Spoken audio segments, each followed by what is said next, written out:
The Adventures of Pinocchio by Carlo Collodi. Chapter 33. Very sad and downcast were the two poor little fellows as they stood and looked at each other.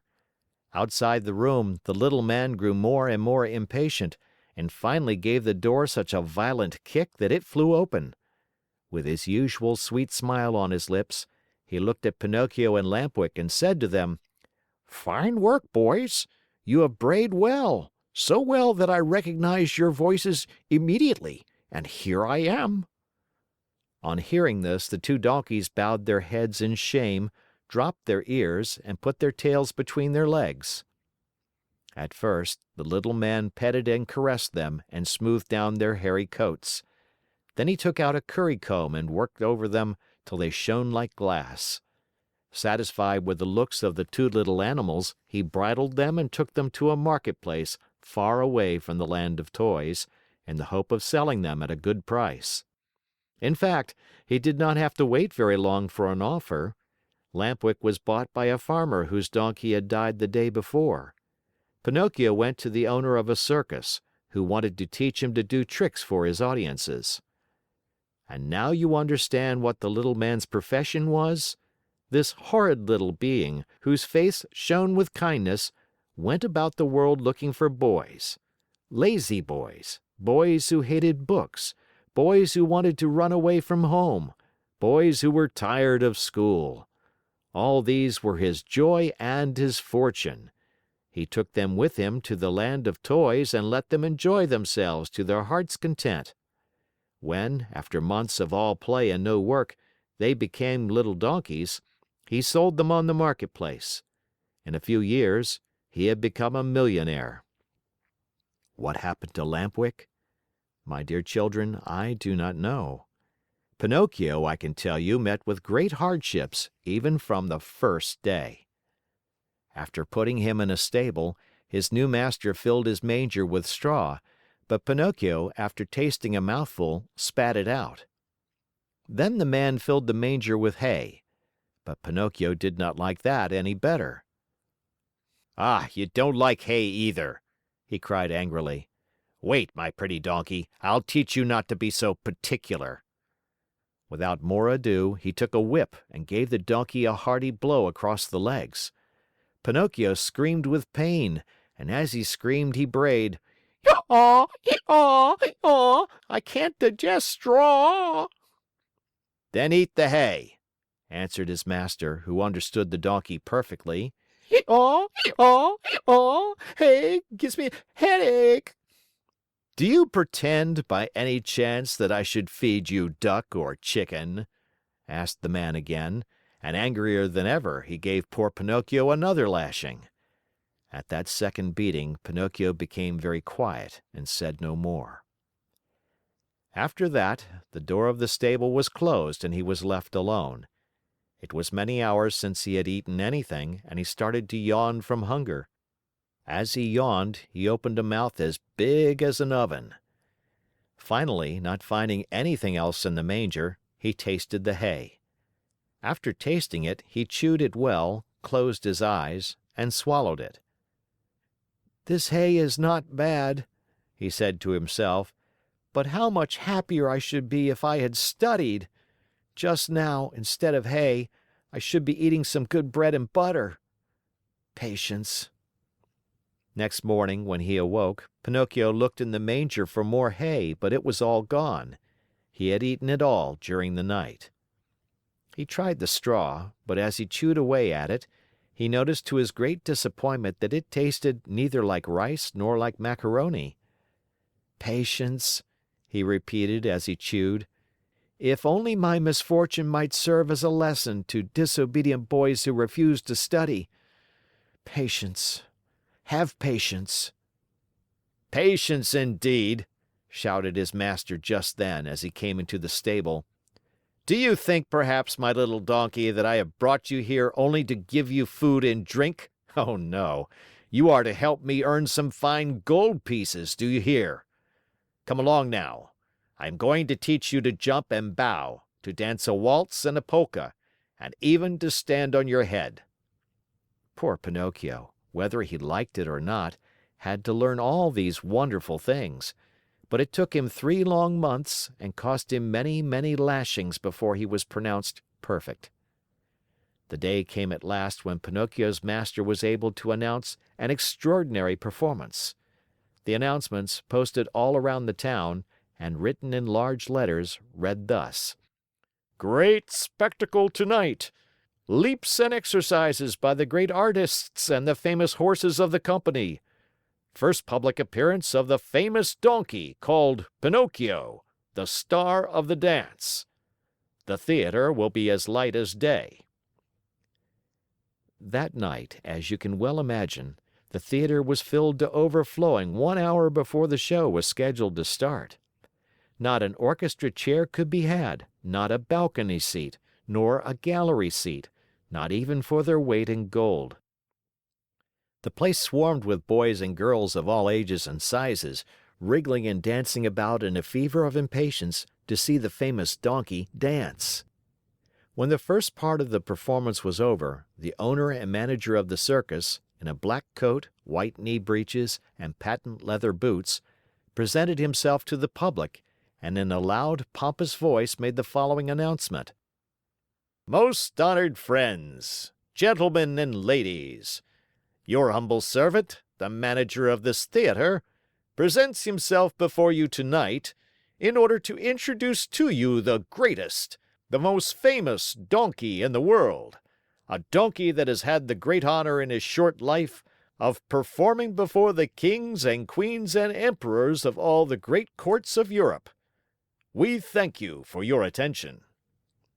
This speech was greeted by much laughter and applause, and the applause grew to a roar when Pinocchio, the famous donkey, appeared in the circus ring.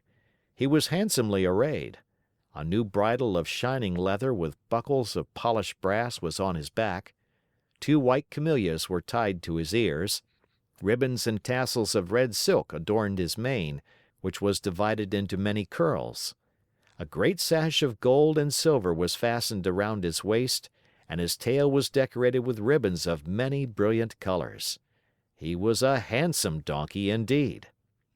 The manager, when introducing him to the public, added these words: "Most honored audience, I shall not take your time tonight to tell you of the great difficulties which I have encountered while trying to tame this animal, since I found him in the wilds of Africa.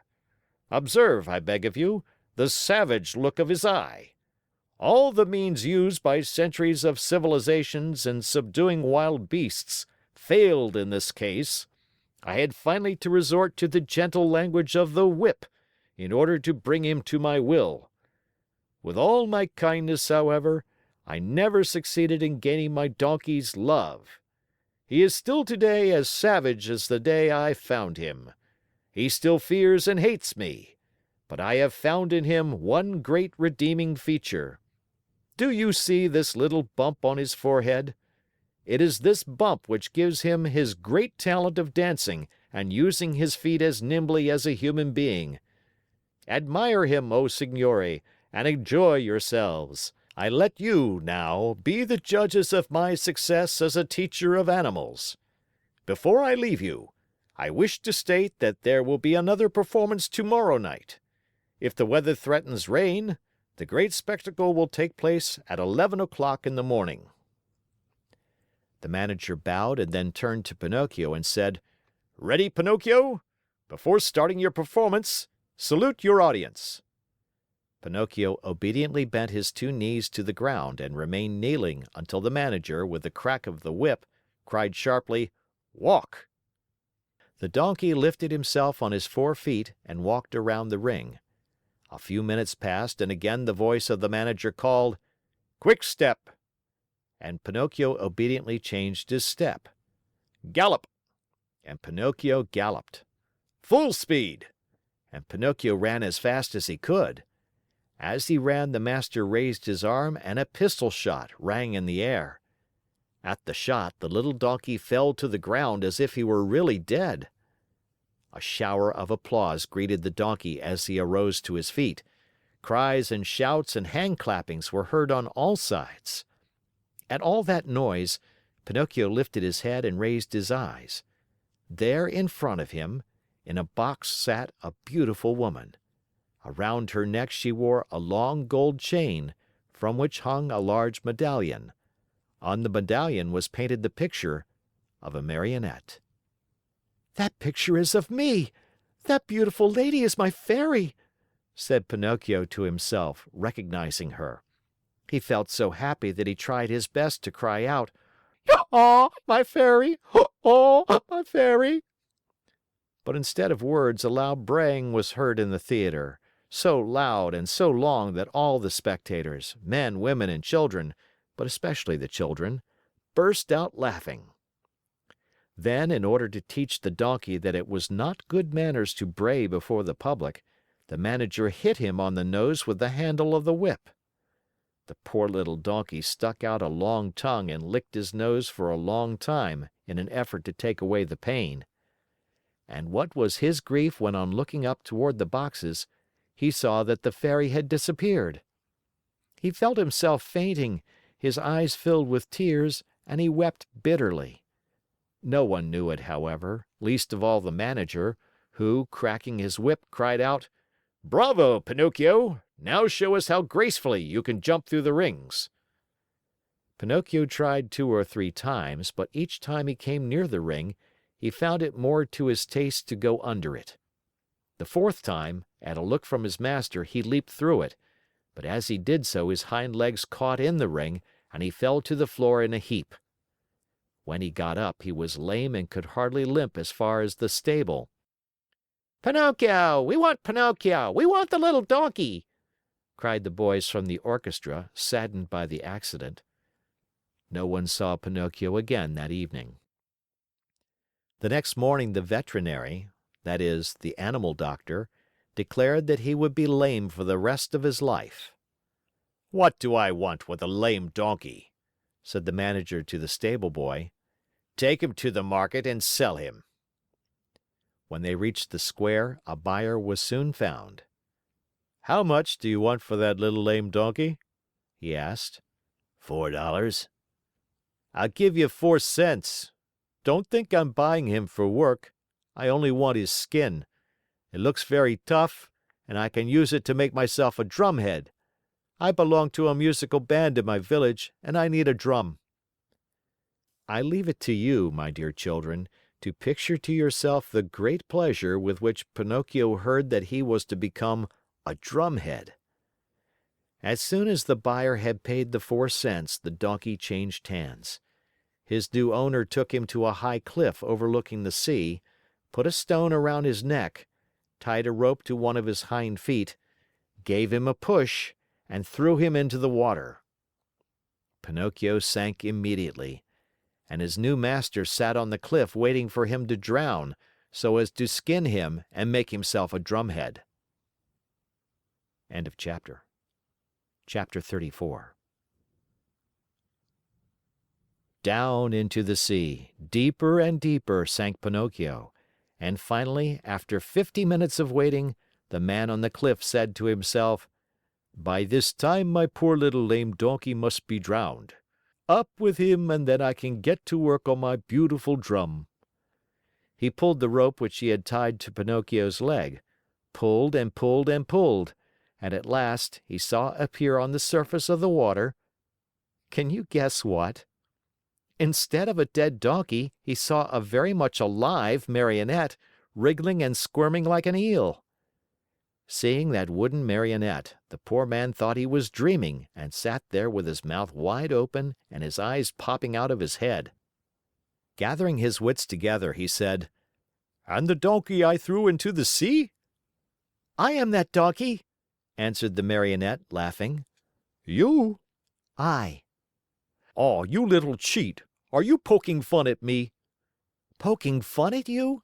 Not at all, dear master. I am talking seriously." "But then, how is it that you, who a few minutes ago were a donkey, are now standing before me a wooden Marionette?" "It may be the effect of salt water. The sea is fond of playing these tricks."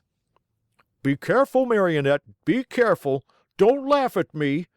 Woe be to you if I lose my patience."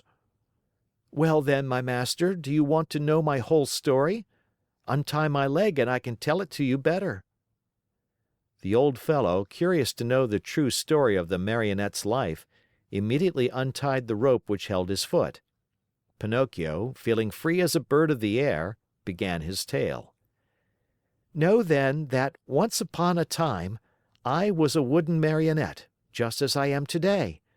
One day I was about to become a boy, a real boy, but on account of my laziness and my hatred of books, and because I listened to bad companions, I ran away from home.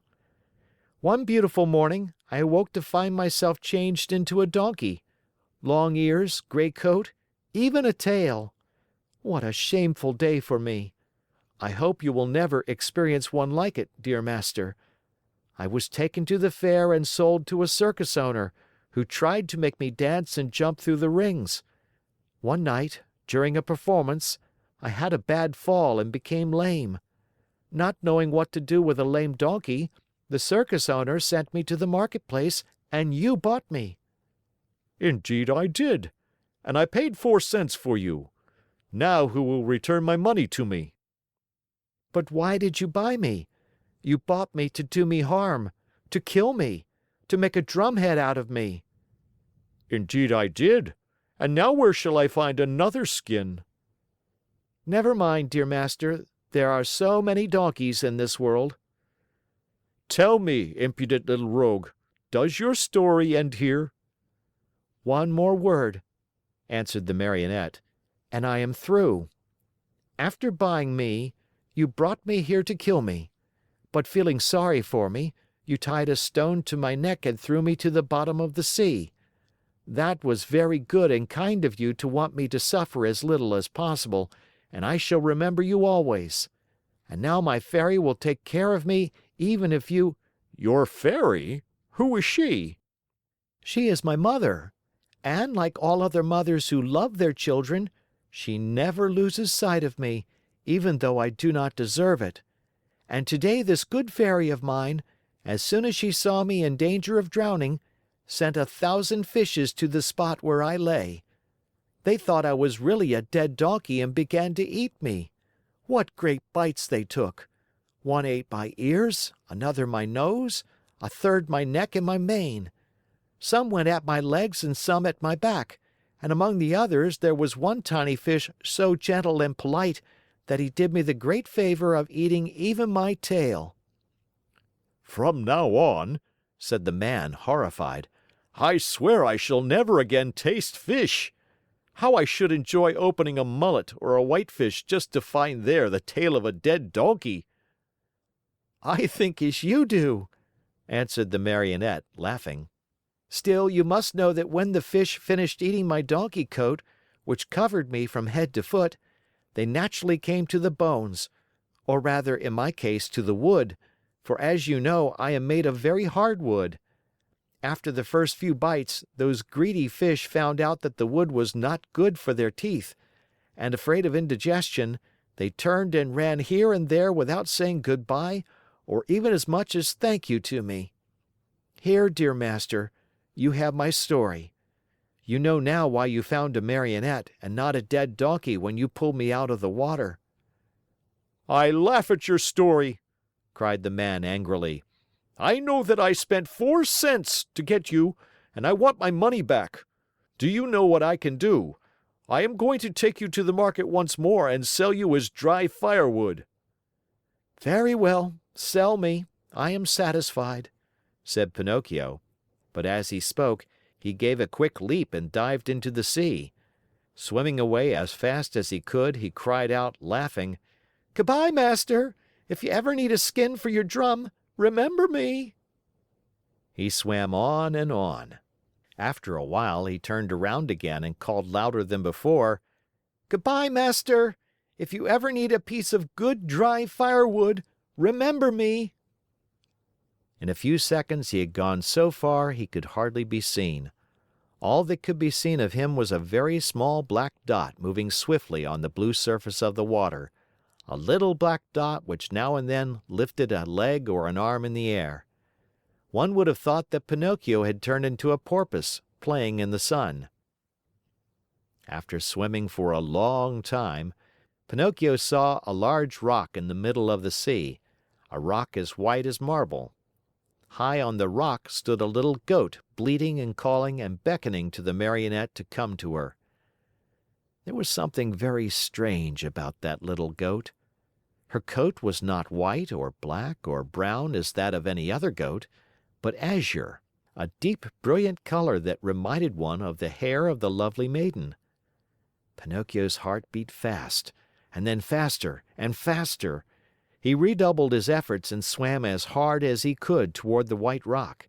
He was almost halfway over when suddenly a horrible sea monster stuck its head out of the water, an enormous head with a huge mouth, wide open, showing 3 rows of gleaming teeth, the mere sight of which would have filled you with fear. Do you know what it was? That sea monster was no other than the enormous shark, which has often been mentioned in this story, and which, on account of its cruelty, had been nicknamed the Attila of the Sea by both fish and fishermen. Poor Pinocchio! The sight of that monster frightened him almost to death.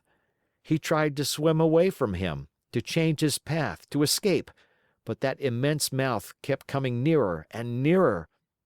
"Hasten, Pinocchio, I beg you!" bleated the little goat on the high rock. And Pinocchio swam desperately with his arms, his body, his legs, his feet. "Quick, Pinocchio, the monster is coming nearer!" Pinocchio swam faster and faster, and harder and harder. "Faster, Pinocchio, the monster will get you! There he is! There he is! Quick, quick, or you are lost!" Pinocchio went through the water like a shot, swifter and swifter. He came close to the rock. The goat leaned over and gave him one of her hoofs to help him up out of the water. Alas, it was too late!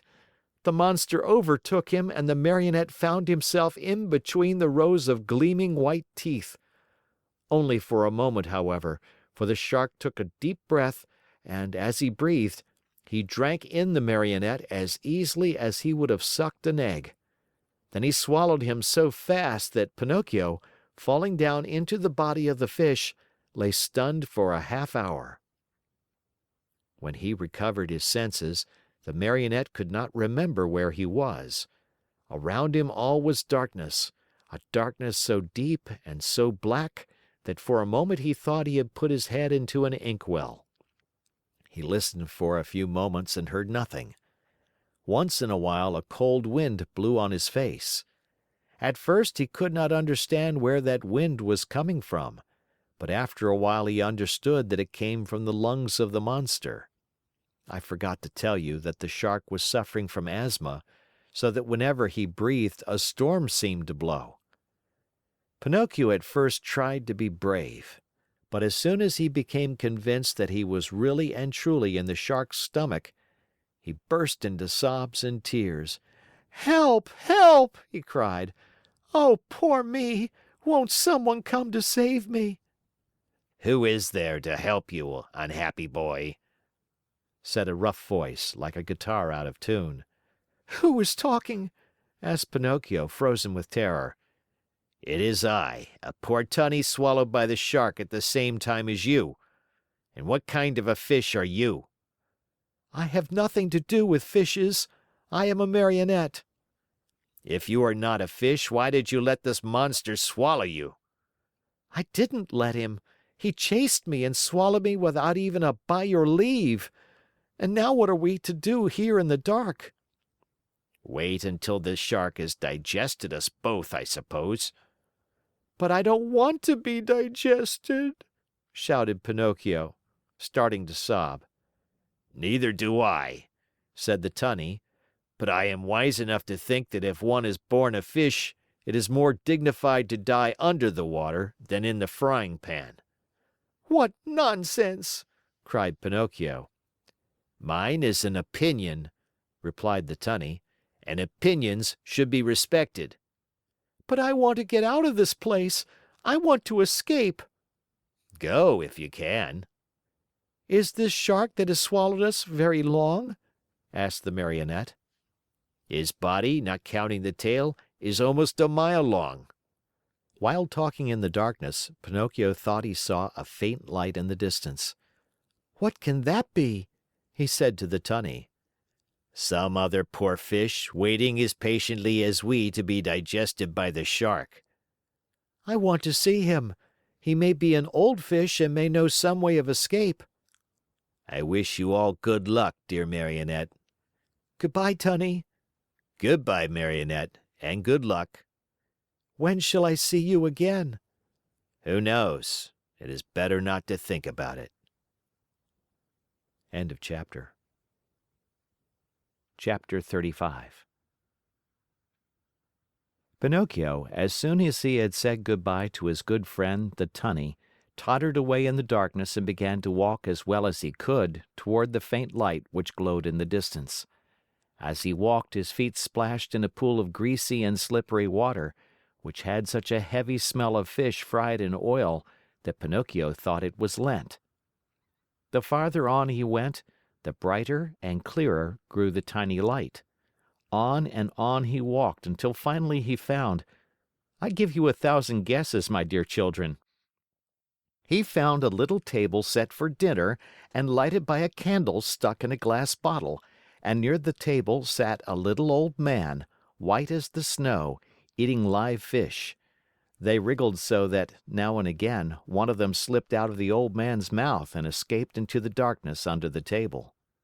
At this sight, the poor Marionette was filled with such great and sudden happiness that he almost dropped in a faint. He wanted to laugh. He wanted to cry. He wanted to say 1,001 things, but all he could do was to stand still, stuttering and stammering brokenly. At last, with a great effort, he was able to let out a scream of joy, and, opening wide his arms, he threw them around the old man's neck. "Oh, Father, dear Father, have I found you at last? Now I shall never, never leave you again." "Are my eyes really telling me the truth?" answered the old man, rubbing his eyes. "Are you really my own dear Pinocchio?" "Yes, yes, yes! It is I! Look at me! And you have forgiven me, haven't you? Oh, my dear Father, how good you are! And to think that oh, but if you only knew how many misfortunes have fallen on my head and how many troubles I have had! Just think that on the day you sold your old coat to buy me my ABC book so that I could go to school, I ran away to the Marionette Theater and the proprietor caught me and wanted to burn me to cook his roast lamb. He was the one who gave me the 5 gold pieces for you, but I met the Fox and the Cat, who took me to the Inn of the Red Lobster. There they ate like wolves, and I left the inn alone, and I met the assassins in the wood. I ran, and they ran after me, always after me, till they hanged me to the branch of a giant oak tree. Then the Fairy of the Azure Hair sent the coach to rescue me, and the doctors, after looking at me, said, 'If he is not dead, then he is surely alive.' And then I told a lie and my nose began to grow. It grew and it grew, till I couldn't get it through the door of the room. And then I went with the Fox and the Cat to the Field of Wonders to bury the gold pieces. The parrot laughed at me, and instead of 2,000 gold pieces, I found none. When the judge heard I had been robbed, he sent me to jail to make the thieves happy, and when I came away, I saw a fine bunch of grapes hanging on a vine. The trap caught me, and the farmer put a collar on me and made me a watchdog. He found out I was innocent when I caught the weasels, and he let me go. The serpent with the tail that smoked started to laugh, and a vein in his chest broke, and so I went back to the fairy's house. She was dead, and the pigeon, seeing me crying, said to me, 'I have seen your father building a boat to look for you in America.' And I said to him, 'Oh, if I only had wings!' And he said to me, 'Do you want to go to your father?' And I said, 'Perhaps, but how?' And he said, 'Get on my back. I'll take you there.' We flew all night long, and next morning the fishermen were looking toward the sea, crying, 'There is a poor little man drowning.' And I knew it was you, because my heart told me so, and I waved to you from the shore." "I knew you also," put in Geppetto, "and I wanted to go to you, but how could I? The sea was rough, and the whitecaps overturned the boat. Then a terrible shark came up out of the sea, and as soon as he saw me in the water, swam quickly toward me, put out his tongue, and swallowed me as easily as if I had been a chocolate peppermint." "And how long have you been shut away in here?" "From that day to this, 2 long, weary years. 2 years, my Pinocchio, which have been like 2 centuries." "And how have you lived? Where did you get the candle? And the matches with which to light it? Where did you get them?" You must know that, in the storm which swamped my boat, a large ship also suffered the same fate. The sailors were all saved, but the ship went right to the bottom of the sea, and the same terrible shark that swallowed me swallowed most of it." "What? Swallowed a ship?" asked Pinocchio in astonishment. "At one gulp. The only thing he spat out was the mainmast, for it stuck in his teeth. To my own good luck, that ship was loaded with meat, preserved foods, crackers, bread, bottles of wine, raisins, cheese, coffee, sugar, wax candles, and boxes of matches. With all these blessings I have been able to live happily on for 2 whole years. But now I am at the very last crumbs. Today there is nothing left in the cupboard, and this candle you see here is the last one I have." "And then?" "And then, my dear, we'll find ourselves in darkness." "Then, my dear father," said Pinocchio, "there is no time to lose. We must try to escape." "Escape? How?" "We can run out of the shark's mouth and dive into the sea." "You speak well, but I cannot swim, my dear Pinocchio." "Why should that matter? You can climb on my shoulders, and I, who am a fine swimmer, will carry you safely to the shore."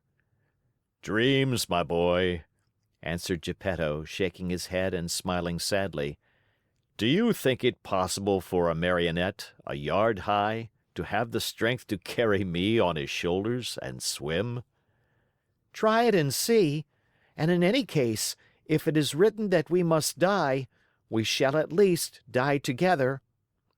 Not adding another word, Pinocchio took the candle in his hand, and going ahead to light the way, he said to his father, "Follow me and have no fear."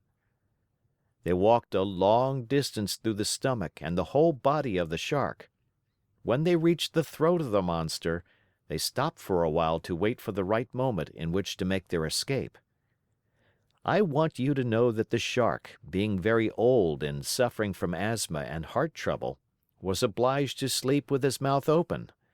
Because of this, Pinocchio was able to catch a glimpse of the sky filled with stars as he looked up through the open jaws of his new home. "The time has come for us to escape," he whispered, turning to his father. "The shark is fast asleep. The sea is calm, and the night is as bright as day. Follow me closely, dear father, and we shall soon be saved." No sooner said than done. They climbed up the throat of the monster till they came to that immense open mouth. There they had to walk on tiptoes, for if they tickled the shark's long tongue, he might awaken, and where would they be then? The tongue was so wide and so long that it looked like a country road. The two fugitives were just about to dive into the sea, when the shark sneezed very suddenly, and, as he sneezed, he gave Pinocchio and Geppetto such a jolt that they found themselves thrown on their backs and dashed once more and very unceremoniously into the stomach of the monster. To make matters worse, the candle went out, and father and son were left in the dark. "And now?" asked Pinocchio with a serious face. "Now we are lost." "Why lost? Give me your hand, dear father, and be careful not to slip." "Where will you take me?" We must try again. Come with me and don't be afraid." With these words, Pinocchio took his father by the hand, and, always walking on tiptoes, they climbed up the monster's throat for a second time. They then crossed the whole tongue and jumped over 3 rows of teeth. But before they took the last great leap, the Marionette said to his father, "Climb on my back and hold on tightly to my neck. I'll take care of everything else." As soon as Geppetto was comfortably seated on his shoulders, Pinocchio, very sure of what he was doing, dived into the water and started to swim. The sea was like oil, the moon shone in all splendor, and the Shark continued to sleep so soundly that not even a cannon shot would have awakened him. End of chapter. Chapter 36. "My dear father, we are saved!" cried the Marionette. "All we have to do now is to get to the shore, and that is easy." Without another word, he swam swiftly away in an effort to reach land as soon as possible. All at once, he noticed that Geppetto was shivering and shaking as if with a high fever.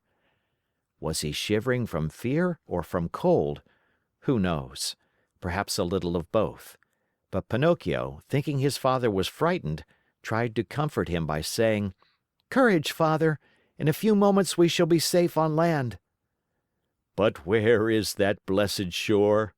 asked the little old man, more and more worried as he tried to pierce the faraway shadows. "Here I am searching on all sides, and I see nothing but sea and sky." "I see the shore," said the Marionette. "Remember, father, that I am like a cat. I see better at night than by day." Poor Pinocchio pretended to be peaceful and contented, but he was far from that. He was beginning to feel discouraged. His strength was leaving him, and his breathing was becoming more and more labored.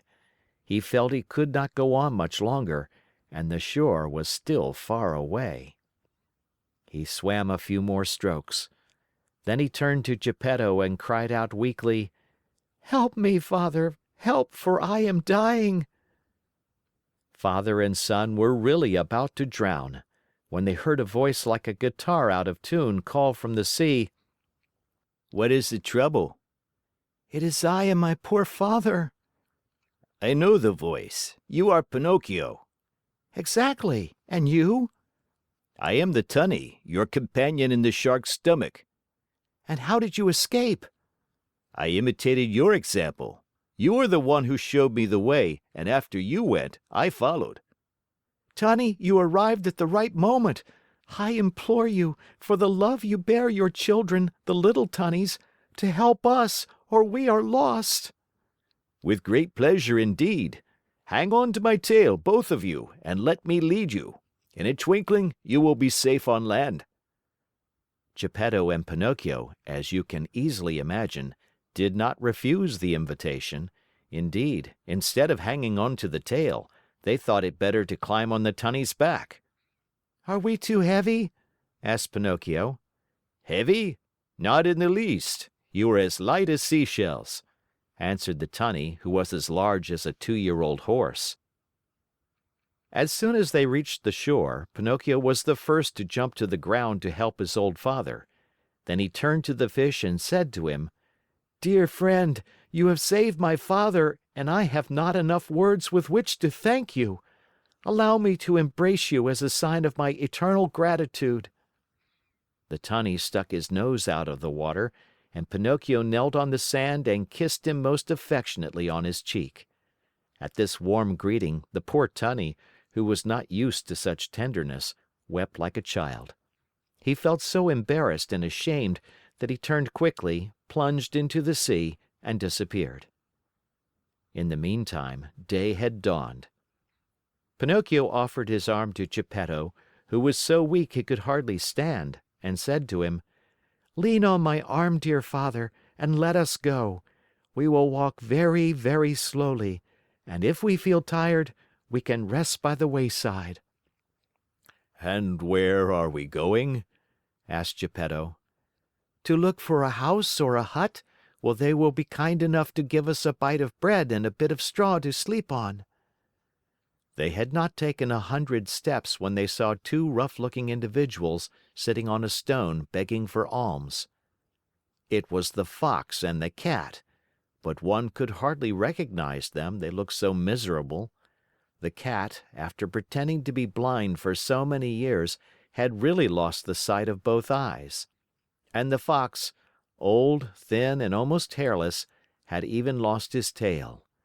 That sly thief had fallen into deepest poverty, and one day he had been forced to sell his beautiful tail for a bite to eat. "Oh, Pinocchio!" he cried in a tearful voice. "Give us some alms, we beg of you. We are old, tired, and sick." "Sick?" repeated the Cat. "Addio, false friends," answered the Marionette.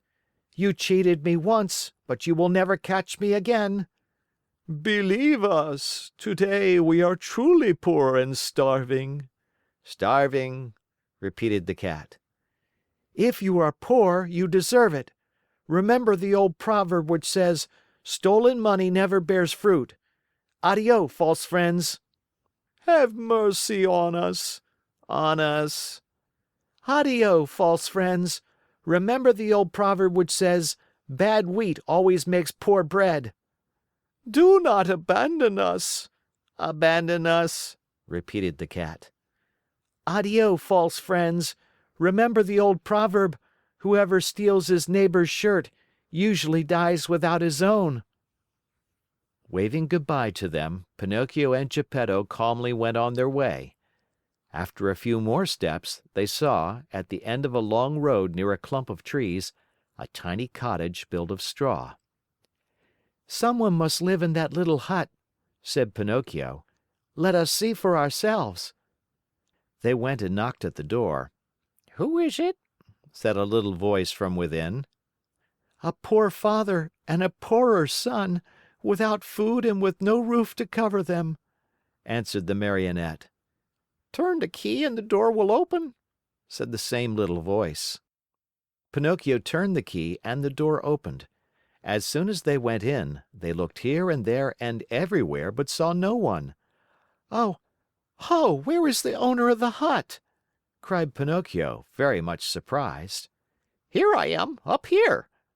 Father and son looked up to the ceiling, and there on a beam sat the talking Cricket. "Oh, my dear Cricket," said Pinocchio, bowing politely. "Oh, now you call me your dear Cricket. But do you remember when you threw your hammer at me to kill me?" "You are right, dear Cricket. Throw a hammer at me now. I deserve it. But spare my poor old father." "I am going to spare both the father and the son. I have only wanted to remind you of the trick you long ago played upon me, to teach you that in this world of ours we must be kind and courteous to others, if we want to find kindness and courtesy in our own days of trouble." "You are right, little Cricket. You are more than right, and I shall remember the lesson you have taught me. But will you tell how you succeeded in buying this pretty little cottage?" "This cottage was given to me yesterday by a little goat with blue hair." "And where did the goat go?" asked Pinocchio. "I don't know." "And when will she come back?" "She will never come back. Yesterday she went away bleating sadly, and it seemed to me she said, 'Poor Pinocchio, I shall never see him again. The shark must have eaten him by this time.'" "Were those her real words? Then it was it was my dear little Fairy!" cried out Pinocchio, sobbing bitterly. After he had cried a long time, he wiped his eyes and then he made a bed of straw for old Geppetto. He laid him on it and said to the talking Cricket, "Tell me, little Cricket, where shall I find a glass of milk for my poor father?" 3 fields away from here lives Farmer John. He has some cows. Go there and he will give you what you want." Pinocchio ran all the way to Farmer John's house. The farmer said to him, "How much milk do you want?" "I want a full glass." "A full glass costs a penny. First give me the penny." "I have no penny." answered Pinocchio, sad and ashamed. Very bad, my Marionette, answered the Farmer. Very bad. If you have no penny, I have no milk. Too bad, said Pinocchio and started to go. Wait a moment, said Farmer John. Perhaps we can come to terms. Do you know how to draw water from a well? I can try. Then go to that well you see yonder and draw 100 bucketfuls of water. Very well. After you have finished, I shall give you a glass of warm, sweet milk. I am satisfied. Farmer John took the Marionette to the well and showed him how to draw the water. Pinocchio set to work as well as he knew how, but long before he had pulled up the 100 buckets, he was tired out and dripping with perspiration. He had never worked so hard in his life. Until today, said the Farmer, my donkey has drawn the water for me, but now that poor animal is dying. Will you take me to see him? Said Pinocchio. Gladly. As soon as Pinocchio went into the stable, he spied a little donkey lying on a bed of straw in the corner of the stable. He was worn out from hunger and too much work. After looking at him a long time, he said to himself, "I know that donkey. I have seen him before." And bending low over him, he asked, "Who are you?"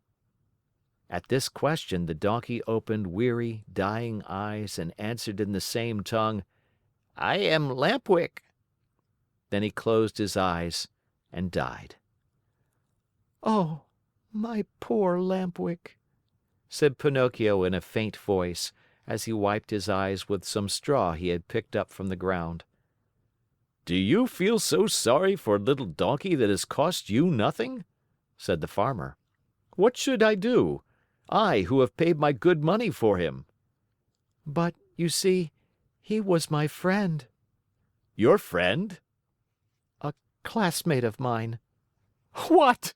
Shouted Farmer John, bursting out laughing. What? You had donkeys in your school? How you must have studied! The Marionette, ashamed and hurt by these words, did not answer, but taking his glass of milk, returned to his father. From that day on, for more than 5 months, Pinocchio got up every morning just as dawn was breaking and went to the farm to draw water. And every day he was given a glass of warm milk for his poor old father, who grew stronger and better day by day. But he was not satisfied with this. He learned to make baskets of reeds and sold them. With the money he received, he and his father were able to keep from starving. Among other things, he built a rolling chair, strong and comfortable, to take his old father out for an airing on bright sunny days. In the evening, the Marionette studied by lamplight. With some of the money he had earned, he bought himself a second-hand volume that had a few pages missing, and with that he learned to read in a very short time. As far as writing was concerned, he used a long stick at one end of which he had whittled a long, fine point. Ink he had none, so he used the juice of blackberries or cherries. Little by little his diligence was rewarded. He succeeded, not only in his studies, but also in his work, and a day came when he put enough money together to keep his old father comfortable and happy. Besides this, he was able to save the great amount of 50 pennies. With it, he wanted to buy himself a new suit. One day he said to his father, "I am going to the marketplace to buy myself a coat, a cap, and a pair of shoes. When I come back, I'll be so dressed up, you will think I am a rich man." He ran out of the house and up the road to the village, laughing and singing. Suddenly he heard his name called, and looking around to see whence the voice came, he noticed a large snail crawling out of some bushes. "Don't you recognize me?" said the snail. "Yes and no." "Do you remember the snail that lived with the fairy with azure hair? Do you not remember how she opened the door for you one night and gave you something to eat?" "I remember everything!" cried Pinocchio. "Answer me quickly, pretty snail. Where have you left my fairy? What is she doing? Has she forgiven me? Does she remember me? Does she still love me? Is she very far away from here? May I see her?" At all these questions, tumbling out one after another, the Snail answered, calm as ever, "My dear Pinocchio, the Fairy is lying ill in a hospital." "In a hospital?" "Yes, indeed. She has been stricken with trouble and illness, and she hasn't a penny left with which to buy a bite of bread." "Really? Oh, how sorry I am! My poor dear little Fairy! If I had 1,000,000 I should run to her with it. But I have only 50 pennies. Here they are. I was just going to buy some clothes. Here, take them, little Snail, and give them to my good Fairy." "What about the new clothes?" "What does that matter? I should like to sell these rags I have on to help her more. Go and hurry. Come back here within a couple of days, and I hope to have more money for you. Until today I have worked for my father. Now I shall have to work for my mother also. Good bye, and I hope to see you soon." The Snail, much against her usual habit, began to run like a lizard under a summer sun. When Pinocchio returned home, his father asked him, "And where is the new suit?" "I couldn't find one to fit me. I shall have to look again some other day." That night, Pinocchio, instead of going to bed at 10 o'clock, waited until midnight, and instead of making 8 baskets, he made 16. After that he went to bed and fell asleep. As he slept, he dreamed of his Fairy, beautiful, smiling, and happy, who kissed him and said to him, "Bravo, Pinocchio! In reward for your kind heart, I forgive you for all your old mischief. Boys who love and take good care of their parents when they are old and sick deserve praise, even though they may not be held up as models of obedience and good behavior. Keep on doing so well, and you will be happy." At that very moment, Pinocchio awoke and opened wide his eyes. What was his surprise and his joy when, on looking himself over, he saw that he was no longer a Marionette, but that he had become a real live boy. He looked all about him, and instead of the usual walls of straw, he found himself in a beautifully furnished little room, the prettiest he had ever seen. In a twinkling, he jumped down from his bed to look on the chair standing near. There he found a new suit, a new hat, and a pair of shoes. As soon as he was dressed, he put his hands in his pockets and pulled out a little leather purse on which were written the following words: "The Fairy with azure hair returns 50 pennies to her dear Pinocchio, with many thanks for his kind heart." The Marionette opened the purse to find the money, and behold, there were 50 gold coins. Pinocchio ran to the mirror. He hardly recognized himself.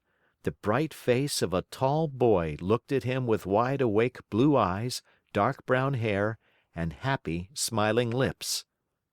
Surrounded by so much splendor, the Marionette hardly knew what he was doing. He rubbed his eyes 2 or 3 times, wondering if he were still asleep or awake, and decided he must be awake. "And where is Father?" he cried suddenly. He ran into the next room, and there stood Geppetto, grown years younger overnight, spick and span in his new clothes and gay as a lark in the morning.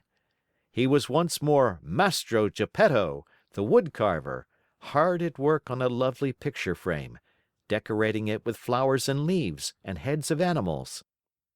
"Father, Father, what has happened? Tell me if you can!" cried Pinocchio as he ran and jumped on his father's neck. "This sudden change in our house is all your doing, my dear Pinocchio," answered Geppetto. "What have I to do with it?" "Just this. When bad boys become good and kind, they have the power of making their homes gay and new with happiness." "I wonder where the old Pinocchio of wood has hidden himself." "There he is," answered Geppetto, and he pointed to a large Marionette leaning against a chair, head turned to one side, arms hanging limp, and legs twisted under him. After a long, long look, Pinocchio said to himself with great content, "How ridiculous I was as a Marionette! And how happy I am, now that I have become a real boy!" End of chapter, end of book. Thank you for listening.